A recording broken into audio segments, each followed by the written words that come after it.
Doctor Ambedkar राष्ट्रीय अधिवक्ता संघ भारत के तत्वावधान में ग्वालियर शहर में 3 अगस्त 2025 को राष्ट्रीय व प्रांतीय जिला अधिवेशन रखा गया था, लेकिन आयोजक अधिवक्ताओं ने जिला प्रशासन ग्वालियर से कार्यक्रम की अनुमति मांगी थी, जिसको लेकर जिला ग्वालियर प्रशासन ने अनुमति निरस्त कर दी, जिससे अधिवक्ता अधिवेशन कार्यक्रम नहीं कर पाए।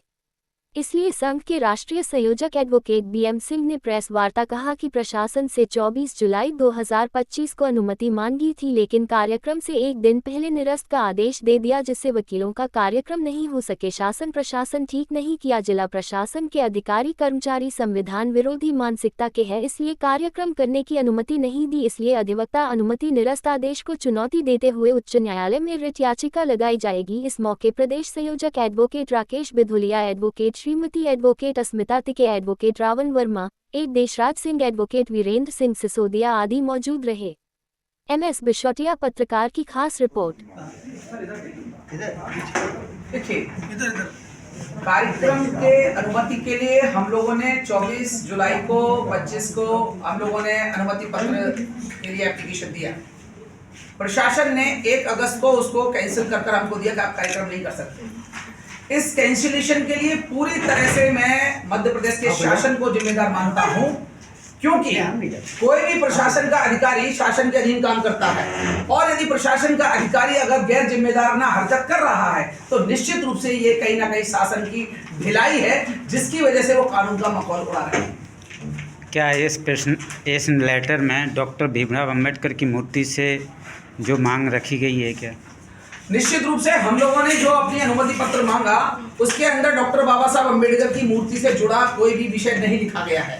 हमारा सामान्य रूप से प्रांतीय सम्मेलन होना था, जहां हमने नए अधिवक्ताओं को बहुत सारी नई कानूनी जानकारियां दी जानी थी, लेकिन जब उन्होंने ये लेटर हमको दिया है तो निश्चित रूप से हमारे तथ्यों का जिक्र ना करके बल्कि उन्होंने उन चीजों का जिक्र किया जो पूरी तरह से इररिलेवेंट है।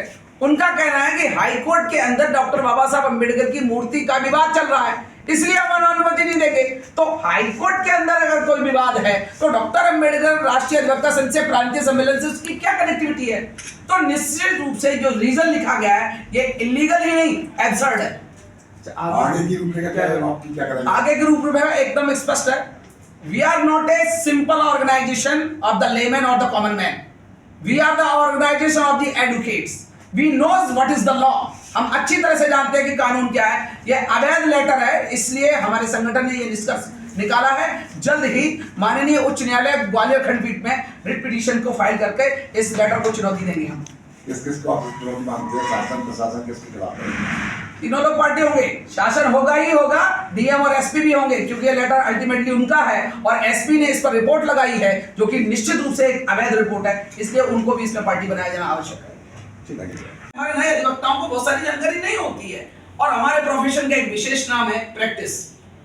तो ये सीनियर अधिवक्ताओं की ये जिम्मेदारी होती है कि हम उन नए अधिवक्ताओं को उस कानूनों के बारे में जानकारी दें, जिससे कि वो कानून के अच्छे जानकार बने और देश की और देशवासियों की कानून के तहत अच्छी मदद और सेवा कर सके। ये हमारा लेटर है। मैं समझता हूं इसके अंदर कोई चीज आपत्तिजनक कदापि नहीं है। अब मैं आपको दूसरी तरफ प्रशासन के द्वारा जो रिजेक्शन लेटर हमको दिया गया है, मैं उसकी कुछ लाइनें आपको अवगत कराना चाहता हूं। इस बीच में आपने पहले 24 जुलाई से बातचीत के लिए जैसे उन्होंने इन्फॉर्म किया तो हमारे साथियों ने उनको संपर्क किया। तो संपर्क करने के बाद उन्होंने यही पूछा कि भाई इसके अलावा क्या है, तो हमारे साथियों ने बताया कि जितना हमारे इस अनुमति पत्र के लिए एप्लीकेशन है उतना ही हमारा विषय है। उसके बाद में 1 अगस्त को उन्होंने बुलाया था, 30 तारीख को उन्होंने वार्ता किया था और फिर 1 तारीख को ये लेटर हम लोगों को दिया है। इस लेटर की मैं टर्मिनोलॉजी को आपको जरूर बताना चाहता हूं। मैं चाहता हूं कि इस पर आप लोग विशेष ध्यान देंगे। ये इंगित किया गया हमारे राजेश बिचौलिया जी को, प्रांतीय से, कि आपका आवेदन पत्र दिनांक 23 जुलाई 2025, प्राप्ति दिनांक 24। इसमें उन्होंने इवन डेट भी गलत लिखा है, 24 जुलाई ना लिखे 24 मई लिख दिया है। तो अब आप समझ सकते हैं कि प्रशासन कितना समझदार और कितना जागरूक है। लिखा, उपरोक्त विषय अंतर्गत आपके द्वारा आवेदन पत्र दिनांक स्वयं को प्रस्तुत कर आवेदन पत्र में दिनांक 3 अगस्त 2025 को स्थान किरार भवन झंकारी बाई पार्क के सामने गांधी रोड 34 ग्वालियर के हॉल बंद कमरा में प्रातः 10 बजे से 100-150 लोगों की संख्या में डॉक्टर अंबेडकर राष्ट्रीय अधिवक्ता संघ मध्य प्रदेश इकाई का प्रदेश स्तरीय सम्मेलन व नवीन अधिवक्ताओं का प्रशिक्षण कार्यक्रम की अनुमति चाहिए गई है। ये हमारा रिक्वेस्ट है। अब उनका फाइंडिंग है। उक्त संबंध में पुलिस अधीक्षक जिला विशेष शाखा जिला ग्वालियर के पत्र क्रमांक 700 ग्वालियर दिनांक 1 अगस्त 2025 से अभिमत प्रेषित कर लेख किया है कि डॉक्टर अंबेडकर जी की प्रतिमा स्थापित करने को लेकर प्रकरण माननीय न्यायालय खंडपीठ ग्वालियर में लंबित है। विगत 2-3 माह में उक्त विषय को लेकर कई बार कानून व्यवस्था बिगड़ने की स्थिति निर्मित हुई है। अतः कानून व्यवस्था को दृष्टिगत रखते हुए उक्त सम्मेलन के आयोजन की अनुमति की अनुशंसा नहीं की जाती है। अतः पुलिस अधीक्षक जिला विशेष शाखा जिला ग्वालियर से प्राप्त अभिमत से सहमत होते हुए कानून व्यवस्था की स्थिति को दृष्टिगत रखते हुए सम्मेलन हेतु प्रस्तुत आवेदन पत्र अमान्य किया जाता है। मैं आपके माध्यम से पूछना चाहता हूं जिला प्रशासन से, नंबर 1, क्या हमने डॉक्टर बाबा साहब अंबेडकर की मूर्ति का जो विषय आज ग्वालियर में और पूरे देश भर में चल रहा है, क्या उससे संबंधित कोई अनुमति मांगी है? नंबर 1। नंबर 2, मैं उनसे यह भी पूछना चाहता हूं कि ग्वालियर खंडपीठ के जो हाईकोर्ट का कैंपस है, क्या डॉक्टर अंबेडकर राष्ट्रीय अधिवक्ता संघ वहां मूर्ति लगा रहा था? आपके माध्यम से मैं उन्हें बताना चाहता हूं, हाईकोर्ट परिसर के अंदर एक ईंट नहीं रख सकता कोई, डॉक्टर अंबेडकर राष्ट्रीय अधिवक्ता संघ हो या कोई हो। वो सारा जो प्रोसेस था वो हाई कोर्ट के प्रशासन के द्वारा और उनके कंट्रोल के द्वारा चल रहा था। आपको यह बात भी मालूम है कि डॉक्टर बाबा साहब अंबेडकर की मूर्ति जहां स्थापित की जानी थी, वो प्लेटफॉर्म जहां बनाया गया था वो वहीं के प्रशासन के द्वारा बनाया गया था। तो बड़ी हैरानी की बात है कि डॉक्टर बाबा साहब अंबेडकर का जो विवाद आज मध्य प्रदेश या ग्वालियर या पूरे देश भर में है, खंडपीठ के कैंपस के अंदर है, वो डॉक्टर अंबेडकर राष्ट्रीय अधिवक्ता संघ उसके लिए डायरेक्ट जिम्मेदार कैसे हो सकता है? नंबर 1।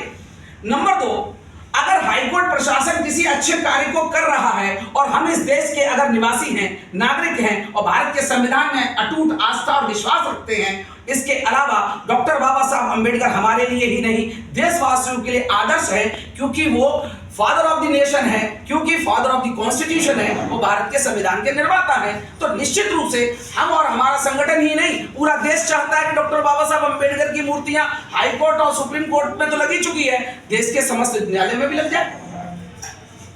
तो ऐसी अगर कोई चाहत रखता है भारत का नागरिक और अगर कोई संगठन रखता है, तो क्या उन्हें भविष्य में संगठन के या किसी भी अन्य कार्यक्रमों को करने पर जिला प्रशासन रोक लगा देगा?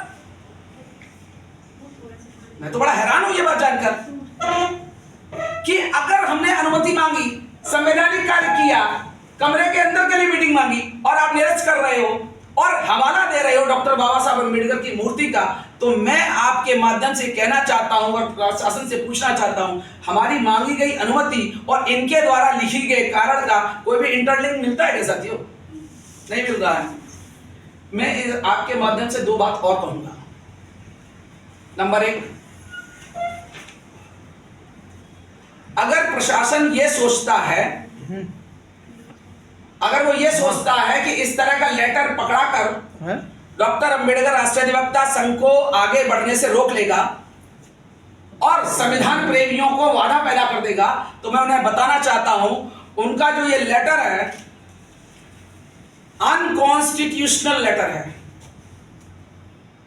अनकॉन्स्टिट्यूशनल।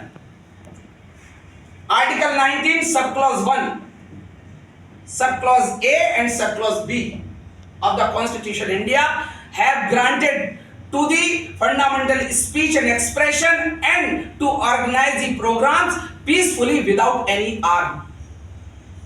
भारत के संविधान ने हम भारत के समस्त नागरिकों को यह मौलिक अधिकार दिया है कि हम शांति पूर्वक बिना हथियार के कोई भी कार्यक्रम देश में करने के लिए सक्षम हैं।